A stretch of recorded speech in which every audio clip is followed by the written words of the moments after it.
So I have consumed all of week 3's video content for Warhammer Plus, and it did not take long.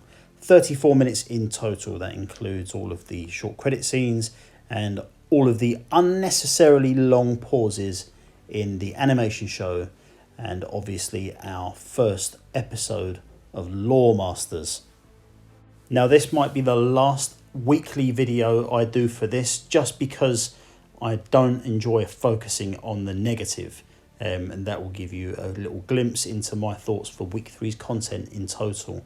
Obviously there's not very much of it, but I will take you through my opinions. So we're going to start with Loremasters. Now this week is all about Abaddon the Despoiler, and it is good. It is very interesting. It gives us lots of information about Abaddon, his history, his conquests and his goals and all that kind of stuff. Now, my only problem with Loremasters is what they're trying to achieve and how long it's going to take them to achieve it.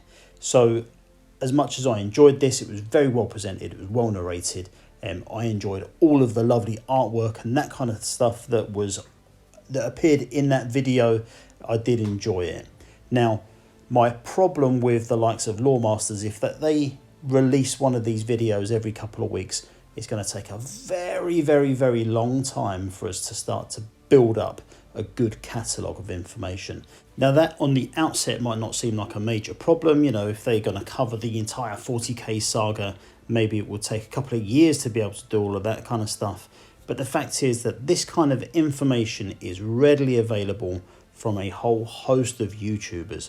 If you YouTube Abaddon the Despoiler, you will find some videos that have got far more information than what we saw in Loremasters, as well as a massive, huge catalogue of the history of 40k and Age of Sigmar and all that kind of stuff. So my only problem with it is that whilst I enjoy it, there is much broader content elsewhere already available free of charge. Now, obviously, I watched it. I've never watched a video about Abaddon the Despoiler in the past. The reason is I'm just not that interested, and that's absolutely fine. Now, I did watch this because it's content that I've paid for, and I wanted to give you my opinion. And that is literally it. Loremasters is good, but it needs to ramp up the content quite aggressively if it's going to be worth continuing to watch more than what can already be found for free on YouTube. Okay, so moving on to the other piece of video content that was released this week. So that's episode 3 of Angels of Death, and that is Trail of Blood. Now, I think that I somewhat enjoyed the first 2 issues. I think that really I'm pretty much done with it now. I don't see it getting a lot better. I was willing to accept some of the problems with the animation style and that kind of stuff from the first 2 episodes. And now I'm finding it quite irritating. So whenever a character that isn't wearing a helmet speaks, the animation for the face and the mouth and that kind of stuff is just so awful that I've kind of lost a bit of patience with it. There's also ridiculously long pauses and that kind of thing, which I feel like it's just to draw out the length of that episode and try and get an extra minute or 2 of content. And then from a sound perspective, a lot of the action that we see on the screen and that kind of thing, there might be a battle going on and whatever, and as much as you might hear the gunfire and that kind of thing, there isn't really any ambient background noise or anything like that. So it feels very much like it's just a really under manufactured product. Now, I know that some of you are enjoying this series, and you've mentioned in the comments, and please, if you disagree, definitely get your comments in there and tell me. I know there's definitely fans of this particular series. I'd just be interested to see how you feel on that 3rd episode. Is it progressing the way that you think it is? Is it technical difficulties or issues? Am I overstating them? Is it really the problem that I think it is? The fact is that the only reason I think that I will watch another episode of Angels of Death is just so as I can give you feedback on the channel. In fact, today's episode, I dare say that if I wasn't going to give my opinion in this video, I don't think I would have watched it all. I think I might have turned it off. And that's a real shame. Now, I'm hoping next week we get another issue of Hammer and Bolter, because as much as I didn't like the Orc one, the other two episodes I thought were really good. I really enjoyed them. So I'm hoping they mix it up again next week with a bit more content. And really, that time that it takes to consume this content, 34 minutes today, it was very brief. I hope they get it back to over that hour mark. And I suppose that for me is a little bit of how I feel about the service. I'm not sure what I expected. I think I was a bit naive going into Warhammer Plus, thinking that on day one there would be 10, 20 hours plus of content ready to go, maybe some full series and that kind of thing. And clearly it's on me for, I shouldn't have expected so much, because I know that some people like to compare it to Amazon and Netflix and all that kind of thing. This is such a niche world that compared to those other kind of big blockbuster apps and that kind of thing, this is such a niche that they're trying to cater for, that obviously they're not going to drive that much content.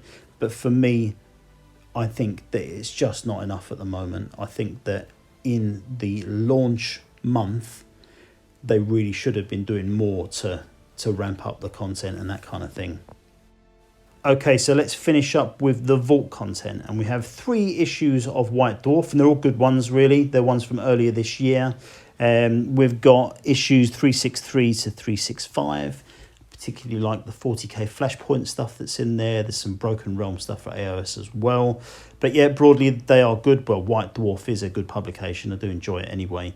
And then we've got Wrath of Magnus, which is very cool. It's very good continuation from last week's Curse of the Wolfen, which is a very good book. And this is very similar as well. So no rules and that kind of thing, but certainly a good 100 pages of content, some very nice artwork, and a lot of stuff about Magnus. And speaking of sort of Curse of the Wolfen, there's a lot of the crossover things in Wrath of Magnus to do with the Space Wolf. So another worthy addition to the series. So I will be reading through that throughout the week and until we get some more next Wednesday. But that's it really. That's all the content we've got to talk about for this week. The things that I have enjoyed the most from Warhammer Plus so far, to be fair, have been the Paint Masterclass. I think that's probably the content I've enjoyed the most so far. Very, very cool. I have enjoyed the battle reports. Very nice. And I did enjoy 2 of the episodes of Hammer and Bolter. So the 3 main things I've liked so far from the service, we didn't get any of that this week. So that may be unfairly skewed to basically the review I'm giving right now.